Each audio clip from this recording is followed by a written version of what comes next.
everybody! Hello, Acorns and all sorts, and mummies and daddies, and grannies and granddads, and all your friends and anybody else who's decided to tune in with us today. It is wonderful to see you. I'm so glad you've come to join me and Benjamin on our special journey following the star to Bethlehem. And we've been having a wonderful time so far, haven't we, Benjamin? We've met some wonderful people and we've seen some beautiful sights. And I can't wait to see what we'll see today along the journey. I wonder what you're up to today. And my big girl Evie, she's gone to school. I should think some of you are at school too. Benjamin and I have been having a little chat and we've been talking about, we've wondered who was on that first journey to Bethlehem all those years ago. Who was it that went to Bethlehem? Can you remember, Benjamin? Well, he's a very wise bear. He says that he thinks it was a man and a lady. Can you remember their names, Benjamin? Oh, he says it was Mary and Joseph. Really? Goodness me, why were they going to Bethlehem? Oh, he says that they were going to be counted in a census. Well, that's an unusual reason to go. We don't do that anymore now, do we? No, we don't. Gosh, it sounds like it was quite a long way. Do you know how far it was, Benjamin? Oh, Benjamin says it was about 90 miles. That's a long way, Benjamin. Did they go in the car? Well, Benjamin says I'm a bit silly because they didn't have cars in those days. They would have had to walk. It would have taken them 4, 5, 6, 7 days. Goodness me, can you imagine walking for 7 days along a bumpy track with all that dust and everything? Goodness me, what a long way to go. Gosh, and especially because Mary, she was carrying Jesus in her tummy because she was about to give birth, wasn't she? Can you imagine that? Goodness, I hope they had some angels to watch them along the way, like the one in our Advent calendar this morning on our Advent door. She was beautiful, wasn't she, with her wings and the sparkly stars around her? Well, I think it must be nearly Advent door time. Shall we have a look and see what's behind the door? Well, I wonder what will be behind our giant red door today. It could be anything, couldn't it? Oh, Benjamin says he wondered if it's a donkey because, I think they had a donkey to help them on the way to Bethlehem, didn't they, Mary and Joseph, so that Mary could have a bit of a rest? Well, I don't know, Benjamin. It might be a donkey, but it could be anything, couldn't it? Because look, so far we've had a star, an eagle, a man who couldn't see, and a giant. We've had a little ant. We've had St. Nicholas or Santa. We've had a beautiful rose growing in the snow. And then yesterday, one of my favourites, we had a gentleman who had nothing. And he needed Benjamin to share with him, didn't he? Such wonderful people and animals. Well, shall we see what it is today? Shall we have a look?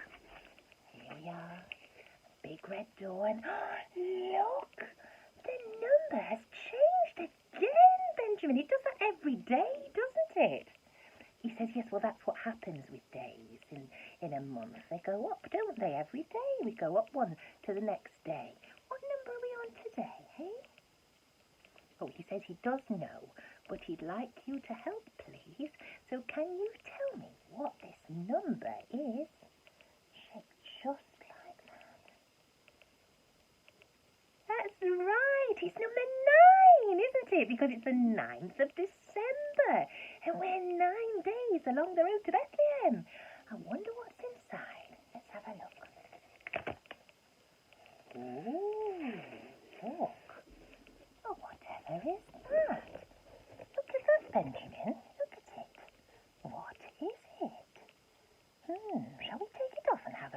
close look. Now then. Well, what can we see? Oh, Benjamin says, well, it's made of stones, and it's got a wooden thing over the top like that, hasn't it? And he says it's got something inside it. I wonder what that could be, Benjamin. Well, Benjamin says it looks quite a lot like water. So a big stone construction with water inside. Wonder what we would call that, Benjamin? He says he thinks it's called a well. Oh, well, that would make sense because you have wells in places that are really dry, don't you? So you can stop and put a bucket down inside and get some water out to drink. So I wonder if that means we've got a well in our story today. Shall we have a look and see?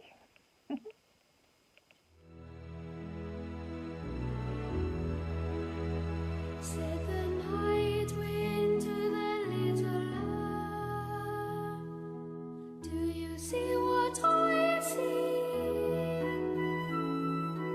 Way up in the sky, little lamb, do you see what I see?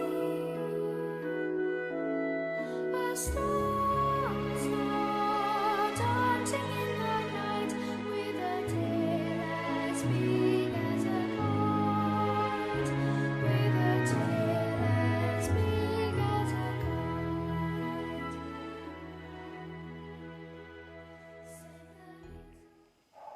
Let's look inside, shall we? 24 stories to share before Christmas.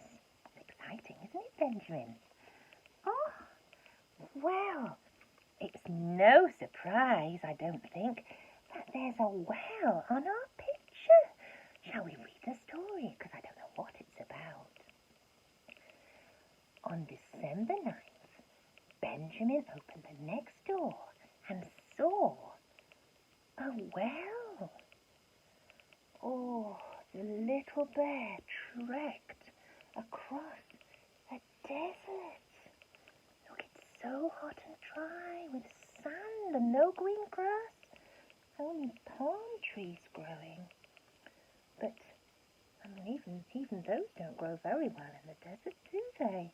Gosh, it must have been so hot and dry. The sand burned his feet and he was desperately thirsty. Oh.